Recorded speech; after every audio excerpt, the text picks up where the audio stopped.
O que acontece com os investimentos em J-REITs em caso de desastres naturais? Olha só, vai depender muito da magnitude de tais desastres, né? No entanto, essa não é uma preocupação, eu sempre falo isso, essa não é uma preocupação só da pessoa que me perguntou, das pessoas que me perguntam, às vezes nos nossos treinamentos as pessoas me perguntam isso. Ah, mas aqui no Japão tem terremoto. Essa não é a sua preocupação, não é somente a minha, é a preocupação de quem organiza essa estrutura chamada fundo imobiliário e de quem faz a gestão do fundo imobiliário também.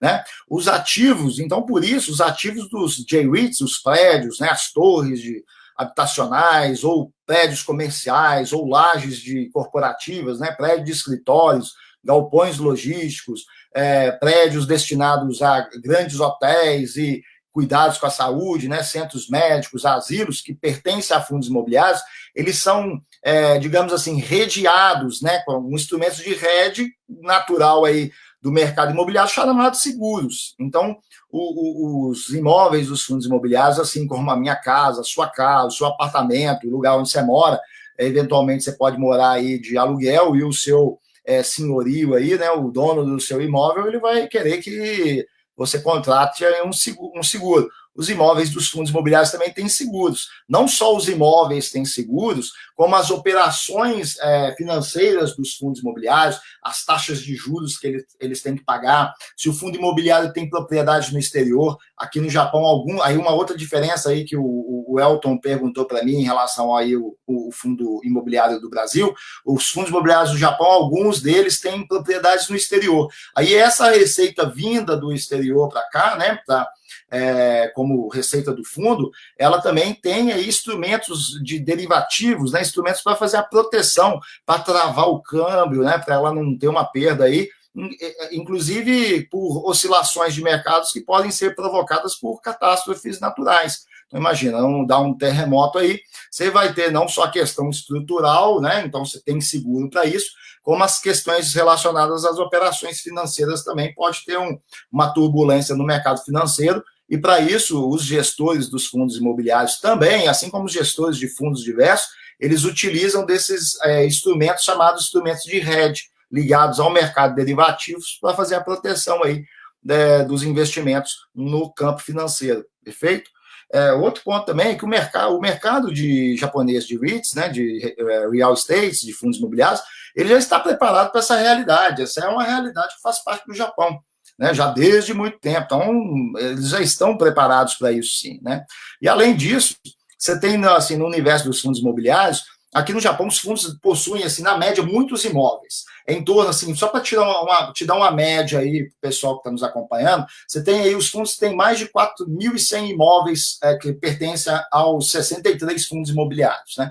Dá uma média aí de mais de 65 imóveis por fundo imobiliário. Então, você imagina a quantidade de imóveis que os fundos possuem. No Brasil, os fundos imobiliários do Brasil não possuem essa quantidade de imóveis aí na média, não chega nem perto dessa média de 65 imóveis por fundo. E quando os fundos têm muitos imóveis, eles não têm os imóveis 100% deles. Eles vão ter os imóveis, assim, uma participação no empreendimento. Então, o fundo imobiliário tem uma participação de 30%, 40%, 70% num prédio. Né? Aí tem também os fundos que têm 100% de participação no prédio inteiro. Já aqui no Japão, a maior parte dos imóveis, 100% deles, pertencem aos fundos imobiliários. E aí existe também uma diversificação regional.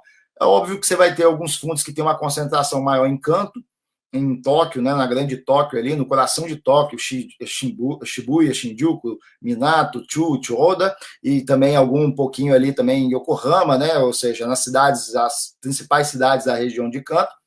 Mas a maioria dos fundos tem uma diversificação regional muito interessante aí, seja em Kanto, aqui na região de Tokai, em Kinki, em Fukuoka, né, em Kyushu, na região de Kyushu, em Okinawa também, e como eu disse, tem até ativos no exterior, por exemplo, os fundos imobiliários também possuem.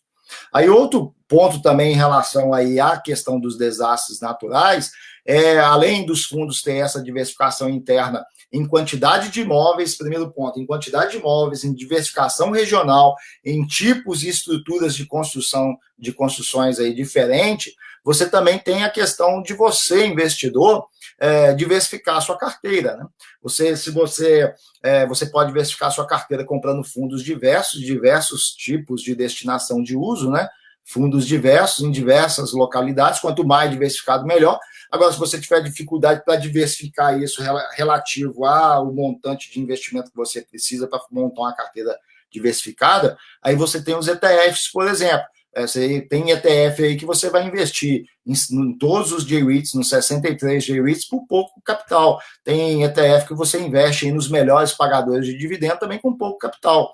E investe em mais de 30 J-REITs de uma vez, em mais de 30 fundos imobiliários de uma vez através de um único ETF, né?